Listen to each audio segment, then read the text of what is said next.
What's up, guys? Welcome back to the Lean and Mean Academy. In today's video, the title is That's Not Cleaning, That's Restoration. Look, I see it all the time. I've been in this business for about 6 years. I've watched guys grow from brand new, get fired from their job, have no money in their pocket, all the way to going and making multiple six figures in this business. And I've had the honor and the pleasure to watch them and, try to guide them along the way. It's been a blast. They've done the work, but it's been super fun. And one thing that I have noticed is the learning curve for guys to understand on what is cleaning and what is restoration. They are two different things, and they should be priced completely differently. They all use a different set of chemicals, okay? Cleaning is a category all its own, and that is one thing that we do the most of. What do we clean with? We clean with sodium hypochlorite, aka bleach, and a surfactant, and that removes this key word, organic matter. Surfactant and bleach remove things that are living, organic matter on the side of homes, substrates, whatever it may be. That is the cleaning process. Now, restoration is a category all its own. And in this video, I've got about 4 or 5, maybe even 6 categories of restoration that you can apply into your business. And maybe you're doing it right now. You just need to understand the pricing difference of what restoration dictates. Restoration charges double or even triple of what cleaning charges, simply because it requires chemical expertise, chemical knowledge of what chemical to buy, what ratios to put on, how to remove it, what pressures, what abrasives, what we need to apply to remove the stain safely, properly, and restore the substrate back to, hopefully, its previous luster and beauty. Now, this video wouldn't be a lean and mean video if I didn't sell you something. Now, if you're looking to launch your pressure washing business into 2023 and you're wanting to learn how to use all of these chemicals, how to wash, how to do all of the processes when it comes to using the pressure washer properly, the soft washer, applying chems, mixing chems, doing all of the things that are constituted under the umbrella of how to actually wash like the professionals, Mike Vadan, Cody Yarbrough, Justin Rogers, and myself built the How to Wash course. Go ahead and get it. It'll be the first link in the description, first link in the comments. This course has been taken by thousands of guys around the globe and got them all started off on the right foot, just so you don't make those mistakes and cost yourself some insurance money for claims, putting too much chem in a place it shouldn't be, okay, or the wrong chem. All right, that's a disaster and an insurance claim waiting to happen. Go ahead and grab it. First link in the description, first link in the comments. Let's jump into this restoration, not cleaning sequence. The first one we're going to focus on is mud and clay stain removal. Now, a lot of times you're going to see this in areas who have red clay, red mud. What happens is the drip line from the roof of some of these houses splatters back up on the brick or whatever substrate they have and creates this red mud stain. And the crazy thing is you can't get it off with just pressure. You actually have to use a chemical. We love a chemical called Mud Mayday. It's at southeastsoftwash.com. It works like a charm. And since you cannot remove this with bleach or just a pressure washer, this is categorized as restoration. You would charge double or even triple to remove mud or clay stains with this. Now, you can remove mud and clay from concrete, from sidewalks, wherever drainage has happened and maybe settled into the concrete and stained it up. This is a good high-ticket service that guys can implement.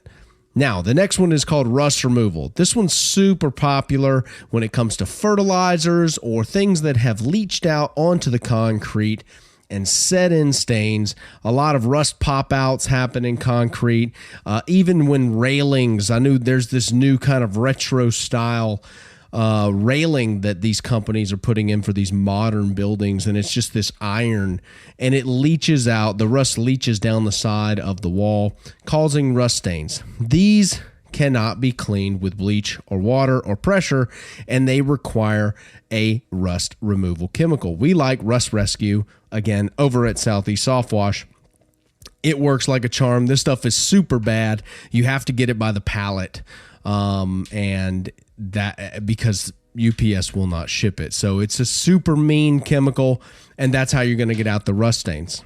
Now, the next blight that we're going to focus on is efflorescence removal. Some people are not going to know what efflorescence is, but you definitely have seen it before. Efflorescence is a white salt calcium-based particle that leaches out of the mortar in brick and block where these walls have been put up. Usually it's vertical surfaces that have this, and you can remove this with a chemical called eFlow-Go, and it will take it right off. You spray it on, you let it dwell, and you rinse it with a pressure washer or sometimes even a soft washer if it's a lighter version of efflorescence. This is another form of that restoration that you can charge hundreds, maybe even thousands of dollars depending on how bad this is. Again, bleach is not going to get this off, so it falls into the restoration category.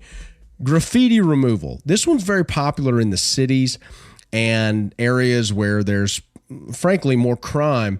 The crazy thing about graffiti removal is that if you're underpricing it, you truly are letting down your pocketbook, because graffiti removal usually is a very timely thing. The customer needs it done immediately, and that's why it's restoration. Usually it's a vulgar word sprayed on the side of a Nordstrom somewhere, and they have to have it done before 10 a.m. that morning, and you can charge $1,000 to remove that like that. They will pay you on the spot, and you'll be able to complete this restoration because it's so timely. Make sure you price it right, though. Some graffiti is thicker than others. Some of it's with road paint. Some of it's with acrylic. Some of it is very easy to get off. Some of it is not so much. The one big pitfall you need to watch out for when it comes to graffiti removal is removing the graffiti itself if it's on stucco and not removing the oxidation on the stucco that's probably going to be present there. You're going to have a big splotch where the oxidation is going to be removed if you use high pressure. So you really need to study your chemicals. We go over to this in the How to Wash course really in depth, but you need to study pressures and volumes of chemical and ratios in order to not remove the oxidation on the wall, because then it's going to leave a big streak even after you've removed the graffiti. Okay, this is huge. Study up. Another one is gutter stripe removal. This is super common in the South. As a kid, I didn't even know you could remove this. Apparently, all the rich people did. We weren't that. And gutter stripe removal is a chemical reaction between the asphalt and the shingles and the aluminum on the gutters. This is something that can be removed with something called Gutter Guard.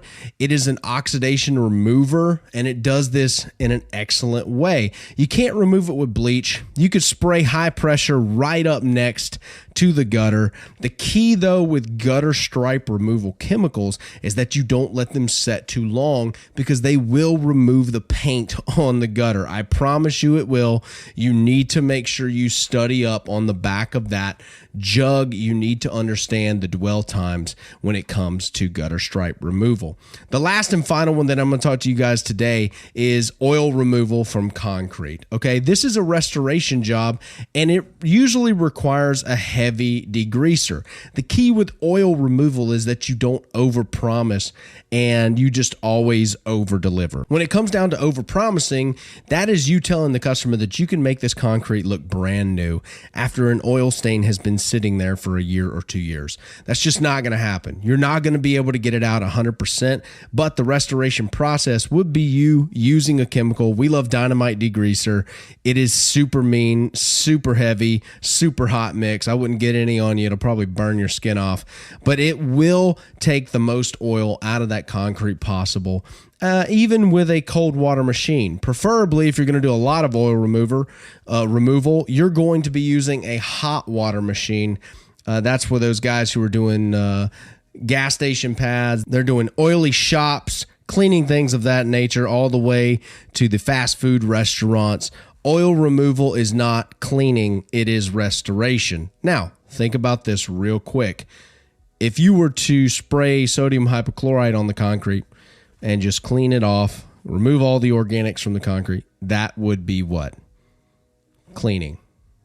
But now that we are tasked with an oil removal job, it has become restoration. It is a spot treatment. It is a focus on this one area to lighten this oil spot. So I hope you guys understand what is not cleaning and what is restoration, and why you should think differently about both.